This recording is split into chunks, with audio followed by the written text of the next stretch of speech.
Ukraine रूस विवाद के चलते भारतीय छात्र वहां फंस गए हैं और कई मुसीबतों का सामना करना पड़ रहा है। और ऐसी ही स्थिति में सरकार का सुस्त रवैया ही देखने को मिल रहा है, जिसके चलते वो विपक्ष के निशाने पर आ गई है। अब इस बीच कुछ बच्चे जैसे तैसे भारत लौट रहे हैं और जिस पर मोदी सरकार ने वाहवाही लूटने की कोशिश की, लेकिन सरकार की किरकिरी हो गई। आखिर कैसे हुई सरकार की किरकिरी, देखते हैं ये खास रिपोर्ट।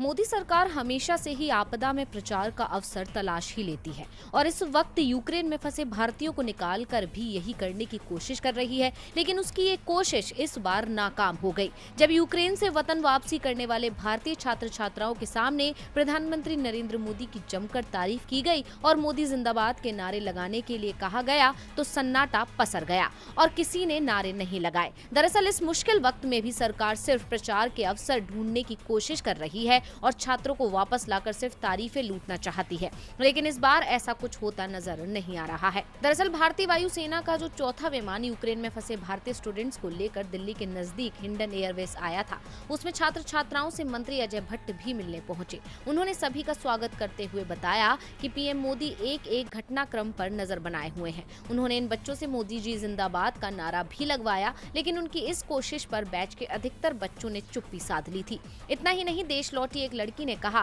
कि वो लोग अपने प्रयास से मुल्क वापस आ पाए हैं, ऐसे में सरकार को वाहवाही नहीं लूटनी चाहिए। एक अन्य छात्र ने कहा कि सरकार पश्चिमी हिस्से से लोगों को ला रही है जो पहले से ही सुरक्षित है। जो लोग यूक्रेन के बॉर्डर तक पहुंचे हैं वो अपने बलबूते पहुंचे हैं, वहां उनकी मदद के लिए कोई भी नहीं था। यानी सरकार जो क्रेडिट लेने की कोशिश कर रही थी उसकी ये कोशिश फेल हो गई है और पीएम मोदी की जबरदस्त किरकिरी हो रही है।